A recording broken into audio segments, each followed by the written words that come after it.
بسم اللہ الرحمن الرحیم۔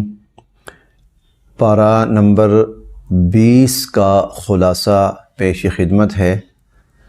اس طرح ہمارے 20 پارے یعنی 2/3 قرآن کریم انشاءاللہ خلاصہ مکمل ہو جائے گا۔ اللہ پاک ہماری اس کاوش کو قبول بھی فرمائے اور دنیا میں ہدایت اور آخرت میں مغفرت اور نجات کا ذریعہ بھی بنائے۔ اس بارے میں اللہ رب العزت نے جو مضامین ارشاد فرمائے ہیں ان میں سے اللہ تعالیٰ نے قیامت کی نشانیوں میں سے ایک عجیب نشانی بیان فرمائی، اور اس نشانی کو قرآن کریم کی اصطلاح میں اور حضور علیہ الصلوۃ والسلام کے فرامین کی اصطلاح میں دابۃ الارض کہا جاتا ہے۔ دابۃ الارض کا مطلب ہے زمینی جانور، زمین کا جانور، زمینی جانور۔ دراصل اس طرح ہے کہ قیامت کی بڑی بڑی علامات اور نشانیوں میں سے ایک نشانی یہ ہے کہ قرب قیامت میں اللہ تعالیٰ زمین کے کسی حصے سے ایک جانور نکالیں گے۔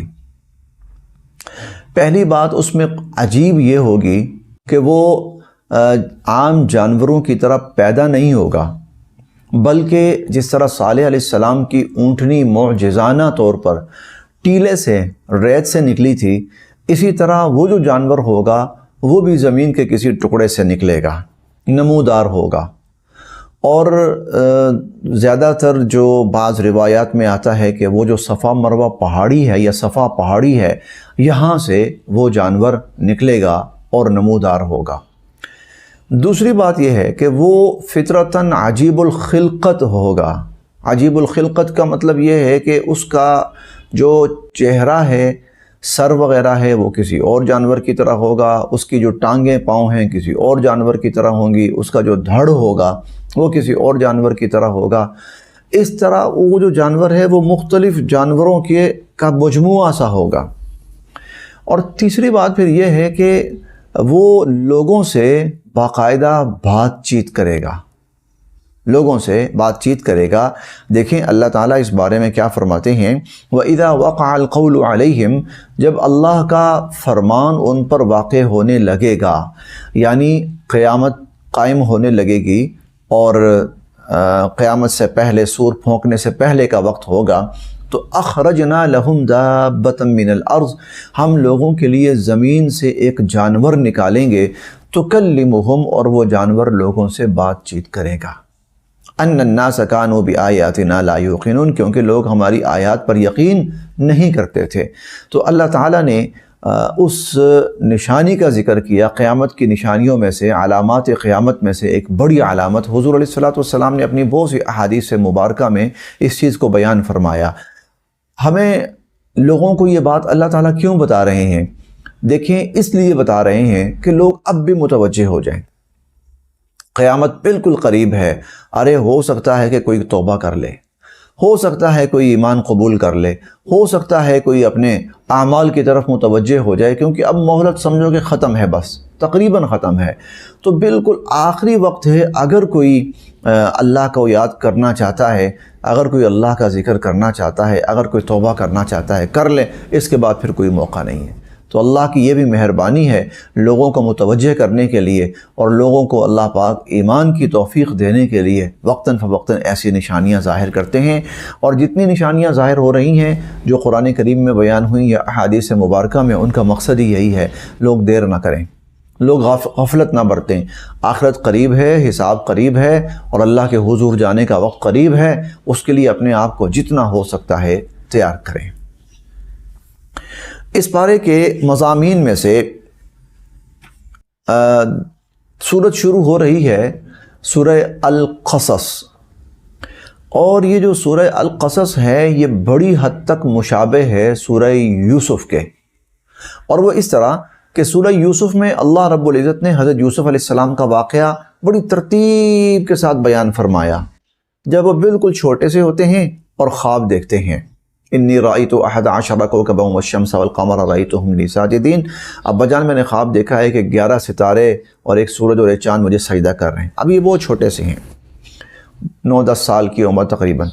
پھر اس کے بعد تھوڑے سے بڑے ہوتے ہیں، پھر بڑے ہوتے ہیں، پھر اور جوں جوں عمر بڑھ رہی ہے، جو جو ترتیب اور واقعات پیش آ رہے ہیں اللہ تعالیٰ بیان فرما رہے ہیں، حتیٰ کہ وہ ان کے اختتام تک، وفات کے قریب تک۔ بعینی ہی سورہ القصص کے اندر حضرت موسیٰ علیہ السلام کا واقعہ بیان ہوتا ہے، بلکہ موسیٰ علیہ السلام کا واقعہ اس سے بھی زیادہ ابتدا سے شروع ہوتا ہے۔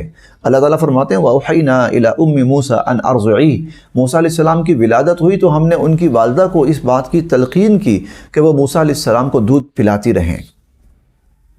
اصل میں ایک خطرہ تھا، وہ یہ کہ فرعون بنی اسرائیلی بچوں کو قتل کر دیتا تھا، تو ان کی والدہ کو بھی ڈر ہوا کیا بنے گا، تو اللہ تعالیٰ فرماتے ہیں ہم نے کہا کہ آپ دودھ پلائیں۔ فَإِذَا خِفْتِ عَلَيْهِ فَأَلْقِيهِ فِي الْيَمِّ، اور جب آپ کوئی خدشہ محسوس کریں، ڈر محسوس کریں کہ فوج آ گئی ہے یا وہاں کے جو کارندے آ گئے ہیں پکڑنے کے لیے اور قتل کرنے کے لیے، تو آپ ایک صندوق بنا کے رکھیں اور اس بچے کو اس صندوق میں ڈال کر آپ پانی کے اندر ڈال دیں اور پانی کے اندر بہا دیں۔ فَلْيُلْقِهِ الْيَمُّ بِالسَّاحِلِ يَأْخُذْهُ عَدُوٌّ لِّي وَعَدُوٌّ لَّهُ، یہ ہم 16ویں پارے میں سورۃ طٰہٰ میں تفصیل سے سماعت فرما چکے ہیں۔ اچھا، اس سورت کے اندر اس واقعے میں جو بات بطور خصوصی یہاں بیان کرنی ہے وہ یہ ہے کہ موسیٰ علیہ السلام فرعون کے ہاں بڑھ رہے ہیں، جوان ہو رہے ہیں، پرورش پا رہے ہیں، لیکن فطرت نیک ہے، بے انتہا شریف النفس ہے۔ ظاہر ہے اللہ رب العزت نے جن کو نبوت سے سرفراز فرمانا ہے، بے انتہا نیک فطرت، فرعونی مظالم پر کڑتے ہیں اور روکتے ہیں فرعونیوں کو کہ بنی اسرائیل کے ساتھ ظلم نہ کرو، زیادتی نہ کرو۔ اس طرح وہ موسیٰ علیہ السلام جو ہیں ان لوگوں کی نظروں میں کھٹکنا شروع ہو جاتے ہیں، یہ شخص ہمارے خلاف بولتا ہے، یہ ہمارے خلاف کھڑا ہوتا ہے، یہ ہمارے خلاف لوگوں کو ورغلاتا ہے اور آمادہ کرتا ہے، ہمارے کام میں رکاوٹیں ڈالتا ہے۔ ایک واقعہ ہوا، موسیٰ علیہ السلام سے نادانستہ ایک قتل ہو گیا۔ اصل میں ایک ظالم کو روکنا چاہ رہے تھے تو اس کو ہلکا سا مکہ مارا، فَوَكَزَهُ مُوسَىٰ فَقَضَىٰ عَلَيْهِ، مکہ مارا تو موسیٰ علیہ السلام کا مکہ وہ نہیں برداشت کر پایا اور وہ مر گیا۔ موسیٰ علیہ السلام بڑے پریشان ہوئے اور ادھر سے یہ بات پہنچ گئی کہ یہ قتل موسیٰ علیہ السلام نے کیا ہے، لہٰذا وہ لوگ جو پہلے ہی موسیٰ علیہ السلام کے خلاف تھے انہوں نے سوچا اچھا موقع ہے، اسی پاداش میں پکڑ کر موسیٰ علیہ السلام کو قتل کر دیں۔ ایک بندے نے موسیٰ علیہ السلام کو مشورہ دیا، موسیٰ علیہ السلام آپ نکل جائیں، ان الملأ یأتمرون بک لیقتلوک، اے موسیٰ آپ کے قتل کے مشورے ہو رہے ہیں، فخرج انی لک من الناصحین، میری خیرخواہی یہ ہے اور میں خیرخواہ ہوں، میں چاہتا ہوں کہ آپ یہاں سے چلے جائیں۔ موسیٰ علیہ السلام اسی حالت میں نکلتے ہیں، کہیں میں پکڑا نہ جاؤں اس ڈر سے موسیٰ علیہ السلام نکلتے ہیں۔ فخرج منہا خائفا یترقب، مصر سے نکلے ہیں، چل پڑے ہیں، چلتے چلتے چلتے چلتے چلتے جاتے جاتے جاتے کئی دنوں کے سفر کے بعد ایک علاقے میں پہنچے، اس علاقے کا نام مدین ہے۔ وَلَمَّا تَوَجَّهَ تِلْقَاءَ مَدْيَنَ قَالَ عَسَىٰ رَبِّي أَن يَهْدِيَنِي سَوَاءَ السَّبِيلِ، کہ اللہ مجھے کہیں نہ کہیں سیدھے راستے پہ ڈال دیں گے۔ جب مدین پہنچے تو وہاں جب اس علاقے میں داخل ہوئے تو دیکھا کہ ایک جگہ بھیڑ ہے۔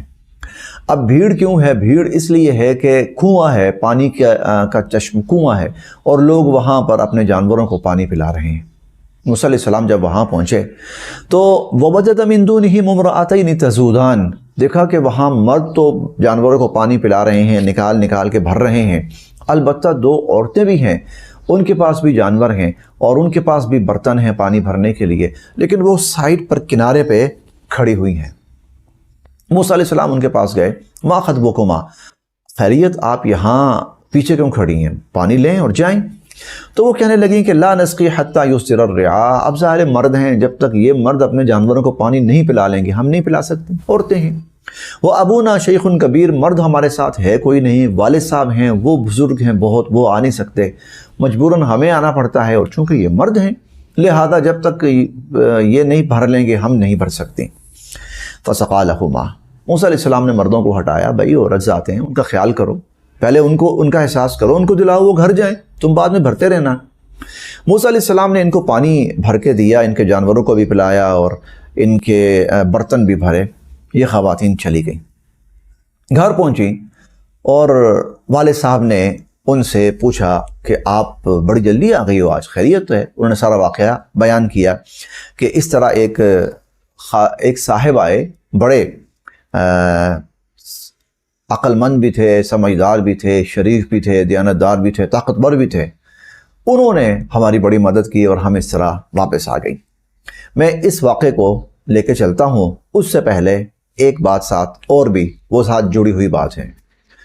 موسیٰ علیہ السلام نے ان کو پانی پلایا، ان کے جانوروں کو برتن بھر کے دیے، وہ چلی گئیں۔ اب موسیٰ علیہ السلام وہاں قریب ہی ایک درخت ہے تو وہاں اس کے نیچے آ کر ٹیک لگا کر کھڑے ہو گئے۔ اب صورتحال یہ ہے، مدین سے نکلے ہیں جلدی میں، پاس کچھ بھی نہیں ہے، کوئی کھانا نہیں ہے، کوئی پینا نہیں، کوئی گھر نہیں، کوئی در نہیں، کوئی زاد راہ نہیں، کچھ بھی نہیں ہے، خالی ہاتھ، یوں کہہ لیں کہ سر کے اوپر آسمان اپنا نہیں ہے اور پاؤں کے نیچے زمین اپنی نہیں ہے۔ تو موسیٰ علیہ السلام نے ایک دعا مانگی، دعا یہ مانگی، رب انی لما انزلت الی من خیر فقیر، اے اللہ اس وقت بڑا محتاج ہوں، بڑا ضرورت مند ہوں، آپ مجھ پر جو مہربانی فرمائیں یا اللہ میں اس مہربانی کا محتاج ہوں، مددگار اس کا ضرورت مند بھی ہوں اور اس کا طلبگار بھی ہوں۔ رب انی لما انزلت الی من خیر فقیر، رب انی لما انزلت الی من خیر فقیر، یہ دعا مانگتے رہے موسیٰ علیہ السلام۔ اب اس دعا کی تاثیر دیکھیے، دعا کی ویسے بھی تاثیر اور موسیٰ علیہ السلام کی اس دعا کی تاثیر کہ مولا نہ گھر اپنا ہے کوئی یہاں، نہ در اپنا ہے، نہ کوئی رشتہ دار ہے، نہ کوئی ماں، نہ کوئی بہن، نہ کوئی بہن، کوئی بھائی، کوئی عزیز، کوئی اپنا علاقہ، کوئی اپنی پہچان، بالکل اجنبی، بالکل خالی ہاتھ، جو اس وقت مہربانی فرمائے اللہ میں اس کا محتاج ہوں۔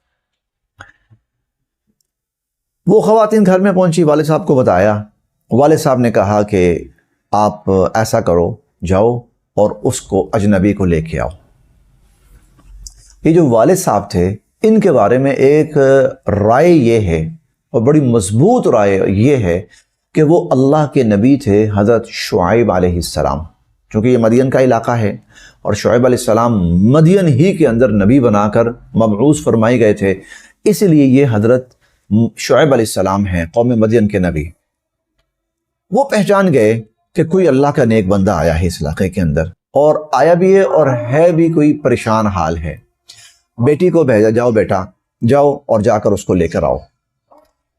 یہ جو سارا واقعہ میں نے شروع کیا ہے وہ اصل میں اب وہ بات ہے جو اصل میں واضح کرنی ہے۔ اللہ تعالیٰ فرماتے ہیں کہ وہ جو خاتون تھی حضرت شعیب علیہ السلام کی بیٹی، وہ آئی۔ اب وہ جب آ رہی ہے تو اللہ تعالیٰ اتنا بھی فرما سکتے تھے جاءت ہو، کہ وہ آئی اور آ کر اس نے موسیٰ علیہ السلام سے کہا چلیے جی آپ ہم میرے ساتھ چلیے، لیکن اللہ رب العزت نے جس ڈھنگ سے وہ آئی، جس انداز سے وہ آئی، اس کے آنے کا ڈھنگ، اس کے آنے کا انداز، اس کی چال بیان فرمائی قرآن کے اندر۔ ایک عورت کے چلنے کا انداز، ایک عورت کے چلنے کا ڈھنگ اللہ رب العزت نے یہاں بیان فرمایا، قرآن کا حصہ بنایا۔ اور میں یقیناً کہتا ہوں قیامت تک کی خواتین کے لیے بطور نصیحت کہ جب عورت باہر چلے، جہاں مرد ہوں، راستے ہوں، عورت کو کس انداز سے چلنا چاہیے۔ دیکھیے دھیان کے ساتھ، اللہ تعالیٰ فرماتے ہیں فَجَاءَتْهُ إِحْدَاهُمَا تَمْشِي عَلَى اسْتِحْيَاءٍ، ان دونوں بہنوں میں سے ایک آئی سراپے شرم و حیا بن کے چلتی ہوئی آئی۔ تمشی علی استحیاء، سراپے شرم و حیا بن کر چلتی ہوئی آئی۔ قرآن کریم نے صرف اتنا بتلایا، صحابہ کرام میں سے بہت سے صحابہ کرام نے اس جملے کی مزید وضاحت فرمائی، یقیناً تفسیری روایات کی بنا پر۔ ایک تفسیر یہ بیان فرمائی، ایک اس کا پہلو یہ بیان فرمایا کہ جب وہ عورت آئی ہے تو اس کا پورا وجود ڈھکا ہوا تھا، اور اس نے صرف اپنی ایک آنکھ کی جگہ چھوڑی ہوئی تھی، خالی چھوڑی ہوئی تھی، تاکہ راستہ دیکھتی رہے اور راستہ نظر آتا رہے۔ حضرت عمر رضی اللہ تعالیٰ عنہ فرماتے ہیں کہ وہ عورت اس طرح سے آئی تھی کہ اس کی نظریں نیچے کو جھکی ہوئی ہیں اور وہ اپنے اندر کو سمٹی ہوئی ہے۔ تو باپردہ ہے، سمٹی ہوئی ہے، نظریں جھکی ہوئی ہیں، اس انداز کے اندر چلتی ہوئی آ رہی ہے۔ اللہ نے اس کی حیا والی، پاک دامنی والی، عفت و عصمت والی چال بیان فرمائی، تاکہ ساری دنیا اور قیامت تک آنے والی عورتوں کے لیے سبق ہو، جب باہر نکلو جہاں مرد ہوں تو تم نے کس ڈھنگ سے چلنا ہے، کس انداز سے چلنا ہے۔ علی استحیاء، شرم و حیا کا پیکر بن کر چلنا ہے، بے حیائی کا مجسمہ بن کر نہیں چلنا۔ یہ جو واقعہ میں نے شروع کیا اس کا ایک بڑا پہلو یہ عرض کرنا تھا، تمشی علی استحیاء۔ اچھا، اب جب وہ آئی ہے تو آ کر اس نے یہ نہیں کہا کہ آپ میرے ساتھ چلیے، بلکہ اس نے کیا کہا کہ ان ابی یدعوک لیجزیک اجر ما سقیت لنا، میرے ابا جان آپ کو بلا رہے ہیں، والد صاحب آپ کو بلا رہے ہیں۔ شرم و حیا کا ایک اور مظاہرہ کہ آپ چلی ہمارے گھر، وہ عورت یہ بھی کہہ سکتی تھی، لیکن کسی خاتون کا اجنبی مرد کو یہ کہنا آپ میرے ساتھ میرے گھر چلیے، تھوڑا سا نامناسب جملہ ہے۔ اسی لیے اللہ رب العزت نے عورتوں کو ایک اور نصیحت فرمائی، کسی اجنبی کو اس طرح اگر کوئی معاملہ ہو تو وہاں انداز گفتگو کتنا محتاط ہونا چاہیے۔ کہا ان ابی یدعوک، میرے والد صاحب آپ کو بلا رہے ہیں، آپ نے جو ہماری بھلائی کی ہے، ہمارے ساتھ بھلائی کی ہے، میرے والد صاحب چاہتے ہیں کہ اس بھلائی کا کوئی معاوضہ، کوئی صلہ، کوئی بدلہ آپ کو دیں، یہ چلے۔ چونکہ وہ خاتون راہبر ہے، اسے اپنے گھر کا پتہ ہے، موسیٰ علیہ السلام کو نہیں پتہ، تو وہ خاتون اب آگے ہے، گائیڈ کر رہی ہے، موسیٰ علیہ السلام پیچھے ہیں۔ موسیٰ علیہ السلام جب پیچھے تھوڑا سا چلے تو موسیٰ علیہ السلام کو محسوس ہوا کہ نہیں، خاتون کا آگے چلنا مناسب نہیں ہے، چنانچہ اس خاتون سے فرمانے لگے آپ میرے پیچھے آ جائیے، آپ مجھے بتاتے جائیے کہاں کہاں جانا ہے تو میں وہاں چلتا جاتا ہوں۔ مردوں کو بھی تلقین فرمائی، یہ مردوں کے لیے نصیحت ہے کہ کہیں پر خواتین اگر آگے ہوں تو کوشش کرو کہ تمہاری نظر بجائے اس کے کہ خواتین پہ پڑے، یہ مناسب نہیں لگتا، یہ اچھا نہیں لگے گا، بہتر یہ ہے کہ خواتین کو پیچھے کر دو، تم خواتین سے آگے چلو، تاکہ وہ بھی امن سے اور احتیاط کے ساتھ اور سکون کے ساتھ چل سکیں، اور تم بھی امن اور احتیاط اور سکون کے ساتھ چلو۔ اب یہ تو ہوا ایک پہلو، اب آتے ہیں دوسرے پہلو کی طرف۔ وہ جو اس نے دعا، موسیٰ علیہ السلام نے دعا کی تھی، اللہ بڑا محتاج ہوں اس وقت، کوئی خیر، کوئی بھلائی، کوئی نیکی، میں اس کا ضرورت مند بھی ہوں، میں اس کا طلبگار بھی ہوں۔ دعا مانگی، دعا کی قبولیت شروع ہو گئی۔ اللہ نے اس دعا کی قبولیت کے لیے حضرت شعیب علیہ السلام کا انتخاب فرمایا۔ حضرت شعیب علیہ السلام کے گھر پہنچے موسیٰ علیہ السلام، بات چیت ہوئی، وقص علیہ القصص، سارا واقعہ بیان فرمایا۔ قال لا تخف نجوت من القوم الظالمین، شعیب علیہ السلام فرمانے لگے آپ پریشان نہ ہوئیے، اللہ پاک نے آپ کو ظالموں سے بچا لیا ہے اور آپ کو ظالموں سے نجات دے دی ہے۔ پھر موسیٰ علیہ السلام اس میزبان کے ہاں حضرت شعیب علیہ السلام کے ہاں ایک دو دن ٹھہرے ہیں، تو وہ شعیب علیہ السلام فرمانے لگے کہ انی ارید ان انکحک احدی ابنتی ہاتین علی ان تأجرنی ثمانیہ حجج، بھئی میں نے آپ کو دیکھا ہے، بڑے شریف ہیں آپ، تو میں یہ چاہ رہا ہوں کہ اگر میں اپنی ایک بیٹی آپ کے نکاح میں دے دوں اور آپ میری بیٹی کو اپنے نکاح میں قبول فرما لیں، اور ساتھ میری ایک خواہش اور بھی ہے، اور وہ یہ ہے کہ ان تأجرنی ثمانیہ حجج، آپ 8 سال، فإن أتممت 10، یا بہتر یہ ہے کہ 10 ہو جائیں تو زیادہ اچھا ہے، کم از کم 8 سال آپ میرے ہاں رہیے، اور ایک میرا چھوٹا سا کاروبار ہے، آپ اس کاروبار کو بھی سنبھالیے۔ چنانچہ موسیٰ علیہ السلام نے فرمایا جی ٹھیک ہے، مجھے آپ کی شرائط قبول ہیں، آپ کی جو بیٹی ہے اس کا نکاح تو میں اس رشتے کو بھی قبول کرتا ہوں، اور آپ کا جو کاروبار ہے تو انشاءاللہ میں اس کی بھی دیکھ بھال کرتا ہوں۔ اب دعا کی قبولیت دیکھیے، اللہ رب العزت نے گھر بھی نصیب فرمایا، اللہ رب العزت نے رشتہ بھی نصیب فرمایا، اللہ رب العزت نے کاروبار بھی نصیب فرمایا، گھر نصیب فرمایا، نبی کا گھرانہ، وہاں رہ کر موسیٰ علیہ السلام کی تربیت ہو۔ اور میں یہ کہہ سکتا ہوں اس وقت روئے زمین پر اگر بیت اللہ موجود تھا تو بیت اللہ اللہ کا سب سے افضل اور اعلیٰ گھر ہوگا، اس کے بعد اگر کوئی افضل ترین گھر ہوگا تو وہ اس نبی کا شعیب علیہ السلام کا گھر۔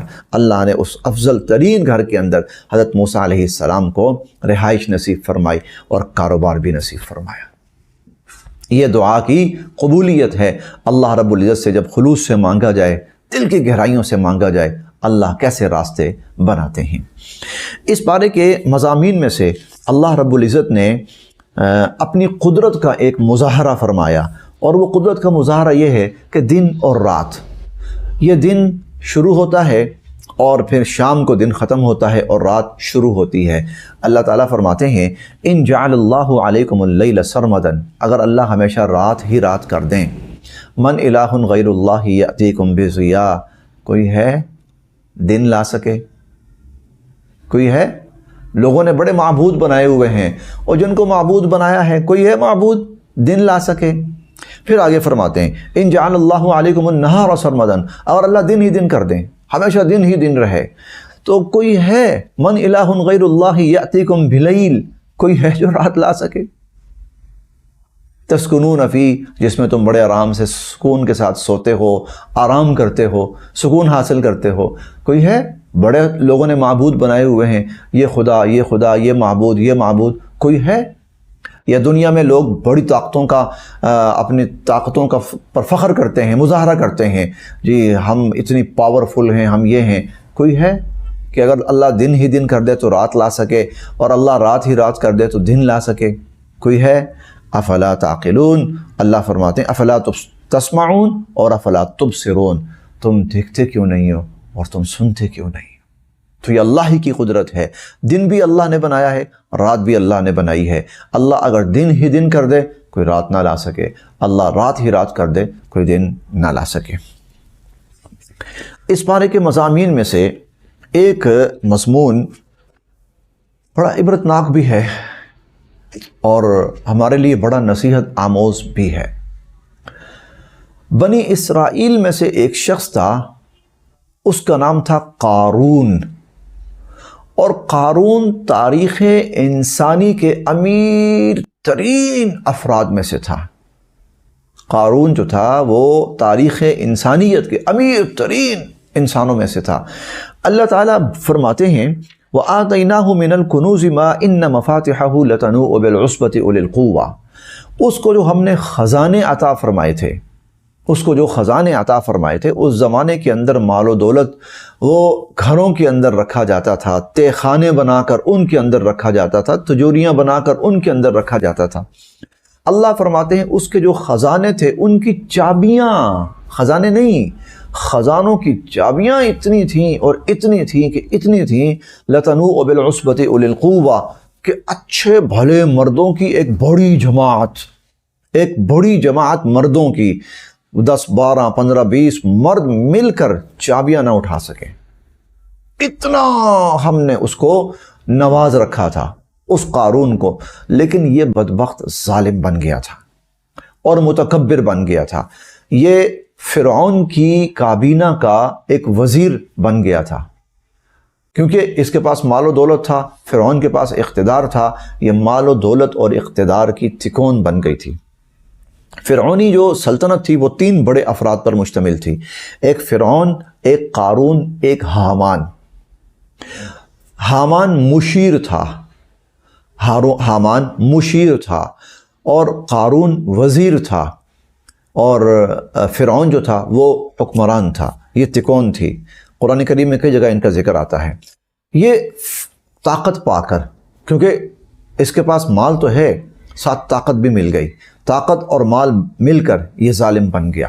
یہ بنی اسرائیل پر ظلم کرنا شروع کر دیا، اس نے غریبوں پر ظلم کرنا شروع کر دیا، اور جب نکلتا تھا اپنے مال و دولت کی نمائش کرتا تھا، مال و دولت کی نمائش کرتا تھا، ریاکاری کرتا تھا۔ چنانچہ اللہ تعالیٰ نے وہ منظر بیان فرمائے ہیں کہ اذ قال له قومه لا تفرح، جب اس کے قوم کے کچھ اچھے نیک لوگوں نے کہا اس کو لا تفرح، بہت اترا نہیں، تو بہت اتراتا ہے، تو بہت تکبر کا مظاہرہ کرتا ہے۔ ان اللہ لا يحب الفرحین، اللہ تکبر کرنے والوں کو، اللہ اترانے والوں کو پسند نہیں کرتے۔ اور اللہ تعالیٰ نے یہ بھی بیان فرمایا فخرج علی قومہ فی زینتی، وہ اپنے بڑے کر و فر کے ساتھ وہ نکلا کرتا تھا، بڑے شاہانہ انداز کے اندر، بہت نمود و نمائش کے ساتھ، بہت ریاکاری کے ساتھ۔ تو کچھ لوگ دنیا کے لالچی ہوتے ہیں نا، قال الذین یریدون الحیاۃ الدنیا یا لیت لنا مثل ما اوتی قارون، تو وہ جو مال و دولت کے لالچی لوگ ہوتے تھے وہ کہتے تھے کاش ہمیں بھی اس جیسی عیاشیاں میسر ہوں، ہمیں بھی اس جیسا مال و دولت میسر ہو۔ اللہ رب العزت یہاں پر ایک منظر یہ بھی بیان فرمائیں گے کہ دنیا والوں کی دولت دے کر للچانے والے عبرت پکڑو، عبرت پکڑو۔ یہ مال و دولت کی کثرت اگر اس کے ساتھ کفر ہے، اگر اس کے ساتھ تکبر ہے، اگر اس کے ساتھ ریاکاری ہے، کتنا عبرتناک بنتا ہے۔ تو وہ کہتے تھے یا لیت لنا مثل ما اوتی قارون انہ لذو حظ عظیم۔ کیا شان ہے، واہ کیا منظر ہے، کیا عیاشی ہے قارون کی، کیا زندگی ہے، کیا لگژری لائف ہے اس کی، کیا اس کی ٹیپ ٹاپ ہے، اور کیا اس کی سیکیورٹی ہے، اور یہ سب کچھ۔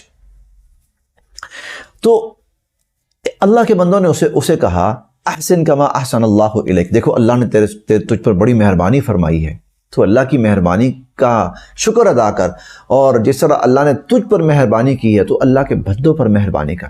احسن کما احسن اللہ الیک ولا تبغ الفساد فی الارض۔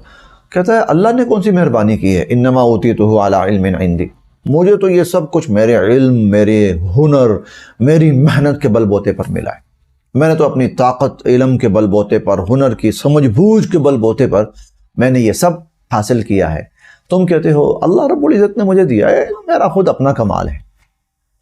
اللہ تعالیٰ فرماتے ہیں فَخَسَفْنَا بِهِ وَبِدَارِهِ الْأَرْضِ، ہم نے اس کو زمین میں دھنسا دیا، نہ صرف اس کو بلکہ اس کا جتنا خزانہ، جتنے وسائل تھے، ہم ان سب وسائل کو، اس سارے خزانے کو اس سمیت زمین میں دھنسا دیا۔ فَمَا كَانَ لَهُ مِنْ فِئَةٍ يَنْصُرُونَهُ مِنْ دُونِ اللَّهِ، اب اس کی کوئی فوج، اب اس کی کوئی جماعت، اب اس کی کوئی صلاحیت، اب اس کا کوئی علم، اب اس کی کوئی طاقت اسے اللہ کے عذاب سے نہ بچا سکی۔ دوسری طرف دیکھیں وہ لوگ جو کل للچائی ہوئی نظروں سے دیکھ رہے تھے، ان کا کیا بنا، وہ کیا کہنے لگے؟ وَأَصْبَحَ الَّذِينَ تَمَنَّوْا مَكَانَهُ بِالْأَمْسِ، وہ لوگ جو کل تک قارون جیسا ہونے کی تمنا کر رہے تھے، وہ کہنے لگے کہ وَيْكَأَنَّ اللَّهَ يَبْسُطُ الرِّزْقَ لِمَنْ يَشَاءُ مِنْ عِبَادِهِ وَيَقْدِرُ، بھائی یہ تو اللہ ہی ہے جو اپنے بندوں پر رزق کشادہ بھی فرماتا ہے اور رزق تنگ بھی فرماتا ہے۔ لولا امن اللہ علینا، شکر ہے اللہ نے ہم پر بڑا احسان کیا، بڑا کرم کیا، ورنہ اگر اللہ احسان نہ کرتا لخسف بنا، تو آج ہم بھی قارون کے ساتھ زمین میں دھنسے ہوتے، کیونکہ ہم نے اس جیسا بننے کی تمنا ہی کی تھی نا، تو پھر اس کا انجام جیسا ہوا تو ممکن تھا کہ ہمارا بھی انجام اس جیسا ہی ہوتا، لیکن اللہ نے ہم پر بڑا احسان کیا۔ یہاں اللہ رب العزت نے 3 باتیں سمجھائیں۔ جس کو جو ملتا ہے اللہ دیتا ہے، جس کو جو ملتا ہے وَآتَيْنَاهُ مِنَ الْكُنُوزِ، اس کو خزانے ہم نے دے رکھے تھے، جس کو جو ملتا ہے اللہ دیتا ہے۔ دوسری جو بات اللہ نے سمجھائی وہ یہ کہ جب اللہ احسان کریں تو اللہ کے بندوں کے ساتھ نیکی کرو۔ تیسری بات اللہ نے یہ سمجھائی مال و دولت والوں کو دیکھ کر رال نہیں ٹپکانی چاہیے، ورنہ اللہ بڑے عبرتناک نمونے اور مناظر دکھاتے ہیں۔ اسی طرح اس پارے کے مضامین میں سے ایک مضمون حضور صلی اللہ علیہ وسلم کو اللہ رب العزت کی طرف سے تسلی دی گئی، اور یہ تسلی اس موقع پر تھی جب آپ کفار کے ظلم و ستم سے مجبور ہو کر اور مکہ چھوڑ کر ہجرت کر کے مدینہ تشریف لے جا رہے تھے۔ آپ کے لیے بڑے دکھ، تکلیف اور اذیت کا وہ وقت تھا کہ جہاں آپ نے ساری زندگی گزاری، اپنی زندگی کے 53 سال آپ نے گزارے، جہاں پر والدین کے ساتھ اور اپنے رشتہ داروں کے ساتھ وہاں پلے بڑھے، اللہ کا گھر وہاں پر، نبوت وہاں ملی، سب کچھ وہاں پر، تو اب مجبور ہو گئے تھے وہاں سے ہجرت کرنے پر۔ بلکہ جب آپ تشریف لے جا رہے تھے ہجرت کر کے مکہ سے مدینہ، تو جب آپ بالکل مکہ سے اوجل ہونے لگے اور آخری مکہ کی نا جھلکیاں سی آپ کو دور سے نظر آ رہی تھیں، نشانات، تو آپ نے وہاں چند جملے کہے، اور وہ چند جملے یہ تھے کہ اے مکہ، تو روئے زمین پر مجھے سب سے زیادہ محبوب اور سب سے زیادہ پسندیدہ جگہ تھی، اور وَأَنْتَ خَيْرُ أَرْضِ اللَّهِ، اور اللہ کی زمینوں میں سے سب سے بہترین زمین تو ہے۔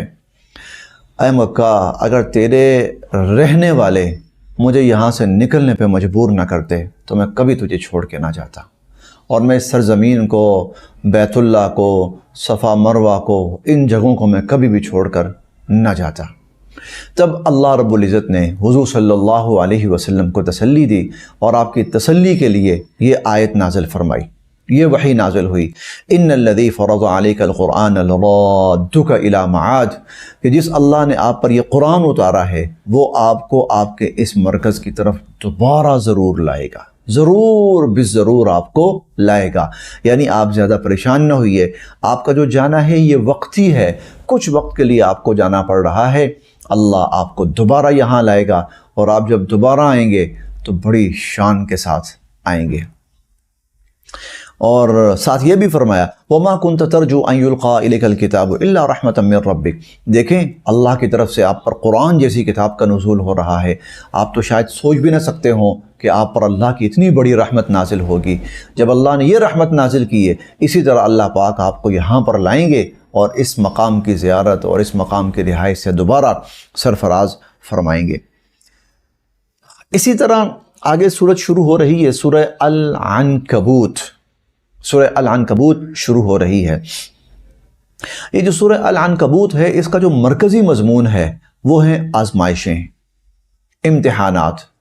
چنانچہ اللہ رب العزت اس پارے کا آغاز ہی یوں فرماتے ہیں، احسب الناس ان یترکوا ان یقولوا آمنا وهم لا یفتنون، کیا جو ایمان لائے ہیں جو لوگ، ان کا کیا خیال ہے ایمان لا کر وہ بڑے امن، سکون، چین، اطمینان کی زندگی بسر کرتے رہیں گے اور اللہ کی طرف سے کوئی آزمائش نہیں ہوگی؟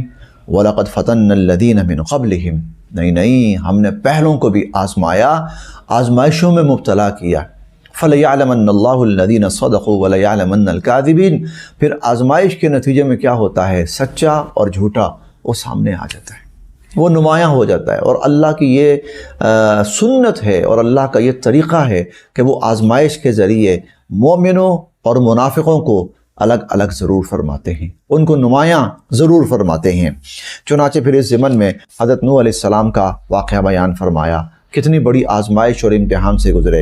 حضرت ابراہیم علیہ السلام کا واقعہ بیان فرمایا، کتنی بڑی آزمائش اور امتحان سے گزرے کہ الا ان قالوا اقتلوه او حرقوه، کہ جو مخالفین تھے وہ کہنے لگے کہ ابراہیم علیہ السلام کو قتل کر دو یا اس کو آگ میں ڈال دو، جلا دو آگ میں ڈال کر۔ فانجاه الله من النار، اللہ پاک نے آگ سے، وہ نار ابراہیم، وہ جو نار نمرود تھی، اللہ پاک نے اس سے حضرت ابراہیم علیہ السلام کو نجات عطا فرمائی۔ حضرت لوط علیہ السلام کا ذکر کیا، کیسی آزمائش میں وہ مبتلا ہوئے۔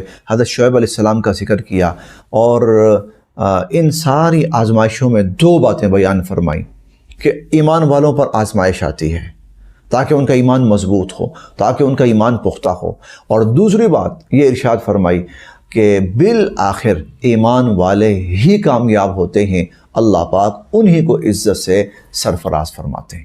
بس شرط یہ ہے کہ آزمائش میں پورے اتریں، وہ امتحان میں پورے اتریں، وہ صبر کا مظاہرہ کریں، بے صبری کا مظاہرہ نہ کریں، ایمان چھوڑ کر کفر کی طرف نہ چلے جائیں۔ آخر کار، انجام کار ایمان والے ہی کامیاب ہوتے ہیں، اور جو کفر ہوتا ہے انجام کار وہ شکست فاش سے دوچار ہوتا ہے۔ آخری مضمون اس پارے کا، اور وہ یہ، کفار مسلمانوں سے کہا کرتے تھے وقال الذین کفروا للذین آمنوا اتبعوا سبیلنا ولنحمل خطایاکم، کفار کہتے تھے ایمان والوں کو، بھئی آپ کہتے ہو نا کہ اگر ہم دوبارہ کفر کی طرف آ گئے کل عذاب ہوگا، جہنم ہوگی، ارے فکر نہ کرو، تمہارا کوئی بھی عذاب وغیرہ، کوئی بھی جہنم ہوگی، ہم بھگت لیں گے، ہم اٹھائیں گے تمہارا بوجھ، وَلْنَحْمِلْ خَطَايَاكُمْ، تمہارے گناہوں پر تمہیں کوئی سزا ہونی ہے نا، ہم بھگتیں گے سزا، ہم بوجھ اٹھائیں گے۔